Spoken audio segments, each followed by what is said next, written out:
കൃത്യമായ പ്ലാനിങ്ങോടുകൂടി നിങ്ങൾക്ക് പോയി കഴിഞ്ഞാൽ നാളെ ഇൻവെസ്റ്റ്മെൻറ്റ് നിങ്ങൾക്ക് വേണ്ടി വർക്ക് ചെയ്യും. കണ്ടന്റ് ക്രിയേറ്റർ ആവണം, ഇൻഫ്ലുവൻസർ ആവണം, അങ്ങനെ ആഗ്രഹിക്കുന്ന ഒരാളാണെങ്കിൽ ഈ വീഡിയോ നിങ്ങൾക്ക് ഉപകാരപ്പെടും. ഇപ്പോൾ യങ്ങർ ജനറേഷനോട് ആരോട് ചോദിച്ചാലും അവർക്ക് ഒന്നിലോ ഇൻഫ്ലുവൻസർ ആവണം, അല്ലെങ്കിൽ കണ്ടന്റ് ക്രിയേറ്റർ ആവണം, അല്ലെങ്കിൽ സ്വന്തമായിട്ട് ബിസിനസ് തുടങ്ങണം. ഒരു ജനറേഷൻ മുമ്പ് വരെ നമ്മൾ ആരോടെങ്കിലും എന്ത് ജോലിയാണ് ആഗ്രഹം എന്ന് ചോദിച്ചാൽ ആദ്യം പറയുന്നത് ഗവൺമെൻറ് ജോലി. കാരണം എന്താ, ഫ്യൂച്ചർ സെക്യൂർ ആണ്, സ്വന്തമായിട്ട് എന്തെങ്കിലും ചെയ്യണം, ഫ്രീലാൻസ് ആയിട്ട് ചെയ്യണം, ഫ്രീഡത്തിൽ ചെയ്യണം എന്നാണ് ആഗ്രഹം. അതിൽ പ്രശ്നമില്ല. പ്രോബ്ലം വരുന്നത് എവിടെയാണെന്ന് വെച്ചാൽ നമുക്ക് വേണ്ടി PF-ലേക്ക് കോൺട്രിബ്യൂട്ട് ചെയ്യാനോ ഗ്രാറ്റുവിറ്റിയിലേക്ക് ഇടാനോ ഫ്യൂച്ചർ സേവ് ചെയ്യാനോ ഒരു പ്ലാനും ആരും ചെയ്യുന്നില്ല. അതെല്ലാം ചെയ്യേണ്ട ഉത്തരവാദിത്തം ആർക്കാ? നമുക്കാണ് വരുന്നത്. നിങ്ങളൊരു ഫ്രീലാൻസായി വർക്ക് ചെയ്യുമ്പോൾ നിങ്ങളുടെ റിട്ടയർമെൻറ്റ് ഏജ് നിങ്ങൾ എങ്ങനെയാണ് ഡിസൈഡ് ചെയ്യാൻ പറ്റുക? നമുക്കൊരു ഫിനാൻഷ്യൽ ഗോൾ ഉണ്ടാവണം. ആ ഫിനാൻഷ്യൽ ഗോൾ അച്ചീവ് ചെയ്താൽ മാത്രമാണ് നമുക്കൊരു റിട്ടയർമെൻറ്റിനെ പറ്റി ആലോചിക്കാൻ പറ്റുള്ളൂ.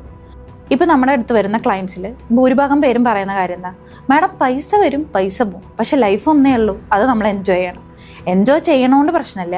ഇന്നത്തെ പോലെ ആവും നാളെ എന്ന് കരുതിയിട്ട് ഇന്ന് കിട്ടണ ഫണ്ടെല്ലാം ചിലവാക്കി കളയും. പക്ഷെ നാളെ മാർക്കറ്റിൽ എന്ത് വേണമെങ്കിലും സംഭവിക്കാം. ബിസിനസ് അൺഹെൽത്തി ആവാം, ഹെൽത്ത് ഇഷ്യൂസ് വരാം, മാർക്കറ്റ് ഡൗൺ ആവാം. ഇതെല്ലാം നമ്മൾ ഡയറക്റ്റ്ലി എഫക്റ്റ് ചെയ്യണ കാര്യങ്ങളാണ്. അതുകൊണ്ട് പൈസ വരുമ്പോൾ തന്നെ അത് സേവ് ചെയ്യാനും ഇൻവെസ്റ്റ് ചെയ്യാനും നമ്മൾ ഡിസൈഡ് ചെയ്തിട്ടുണ്ടാവണം. അല്ലെങ്കിൽ നാളെ ഇതുപോലൊരു പ്രശ്നം ഉണ്ടാകുമ്പോൾ നമുക്കതിൽ നിന്ന് കരകയറി വരാൻ പറ്റില്ല. സ്വന്തമായി ബിസിനസ് ചെയ്യുന്ന എല്ലാവർക്കും പറ്റുന്ന ഒരു അബദ്ധമാണത്. പൈസ വരും, പക്ഷെ കൃത്യമായിട്ട് സേവ് ചെയ്യില്ല, ഇൻവെസ്റ്റ് ചെയ്യില്ല, പ്ലാൻ ചെയ്യില്ല. അല്ലെങ്കിൽ സ്വന്തമായി ബിസിനസ് ചെയ്യുന്ന ആർക്കും റിട്ടയർമെൻറ്റ് എന്ന് പറയുന്ന ഒരു കാര്യം ആലോചിക്കാൻ പോലും പറ്റില്ല. That's exactly why financial clarity matters and that's what we help the people to achieve at Phoenix Global adviser.